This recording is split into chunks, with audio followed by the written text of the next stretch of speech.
Ini yang mesti dipandang dengan pandangan yang kasar. Dilatih hati Bapak Ibu selalu. Kalau tidak dilatih hati kita, pandangan kita untuk memandang Allah, maka ketika itu pandangan Bapak Ibu selalu berdosa. Pandang yang berdosa itu yang disebut namanya najis batin. Nah, ini Ustaz ingat selalu. Yang dikatakan najis batin itu ketika Bapak Ibu tidak mampu memandang Allahnya pada diri, pada segala yang wujud, dalam setiap gerak dan diam, itulah najis batin. Selama diri kita ini najis batin, selama itu pula lah ibadah solat yang dikerjakan itu batal, dia tak diterima. Andai kata najis batin itu dicuci, dibersihkan dengan 7 samudra, maka 7 samudra itu tidak mampu membersihkan najis batin yang ada pada diri ini. Jalan satu-satunya membersihkan najis batin pada diri Bapak Ibu, keluar Bapak Ibu dari diri Bapak Ibu sendiri. Jangan lagi Bapak Ibu yang merasa diri Bapak Ibu itu yang merasa yang wujud.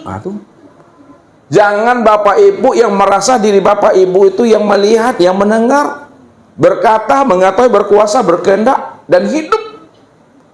Ketika kita dah keluar daripada diri kita, sudah keluar kita daripada keakuan diri kita, tak ada lagi diri kita. Ketika itu Bapak Ibu sudah nyata menyaksikan Allah. Pada saat telah nyata menyaksikan Allah, ketika itu pula lah diri Bapak Ibu itu fana billah, telah hapus di dalam wujudnya Allah, telah hapus di dalam sifatnya Allah.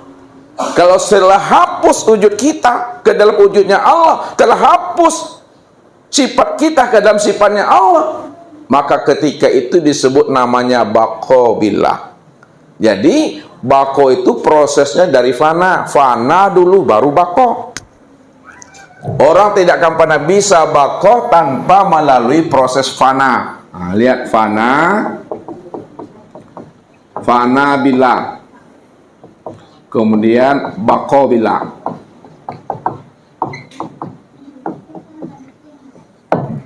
Fana itu artinya hapus.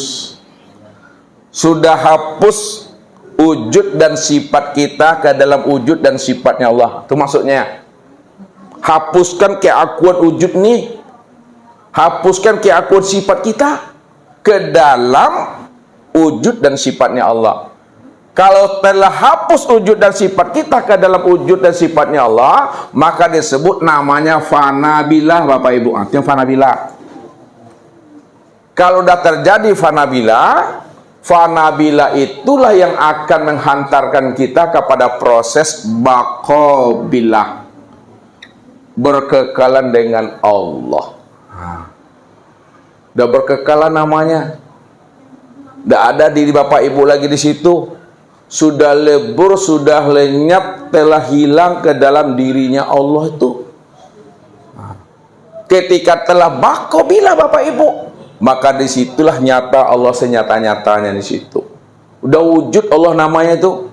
Kalau dibahasakan udah bertatap wajah Bapak Ibu, udah berjumpa Bapak Ibu dengan Allah. Itulah sebenarnya orang yang kembali. Jadi yang Ustadz bilang, kembali itu jangan Bapak Ibu artikan kembali kepada Allah itu seperti kita menemui sahabat kita. Ya, kita di dunia, kan gitu. Ya, nanti meninggal kita. Ketika kita meninggal, apakah kita kembali menemui Allah itu berjalan kayak kita menemui sahabat kita nanti di sana? Tidak seperti itu Bapak Ibu.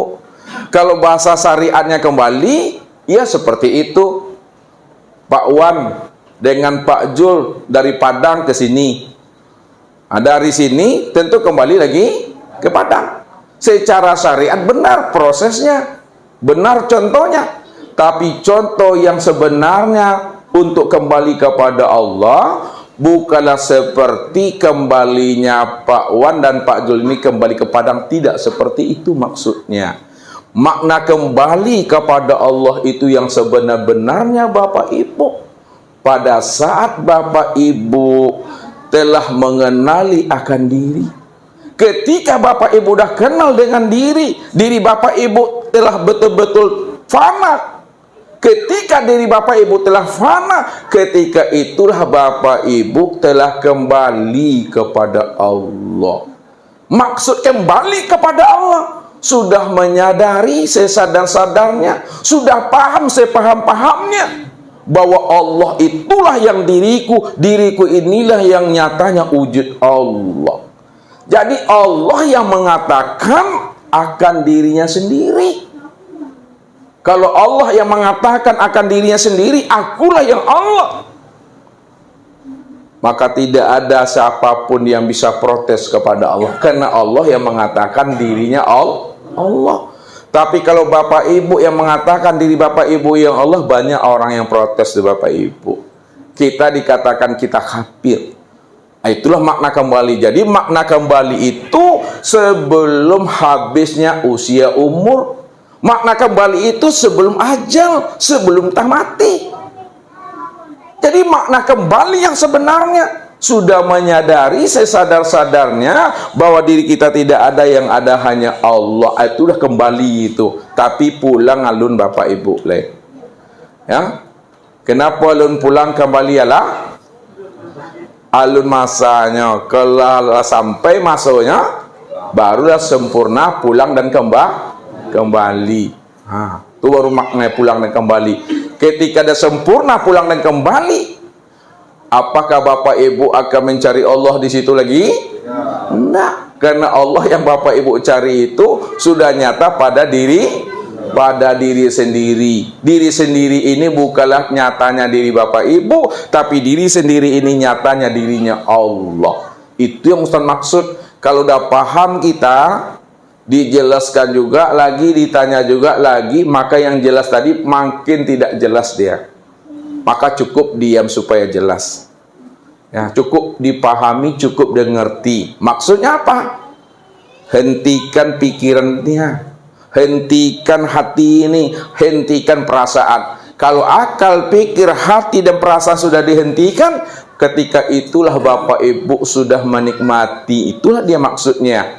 Nikmat tuh tidak bisa lagi diceritakan. Kalau diceritakan tidak jelas lagi maknanya, tak paham lagi.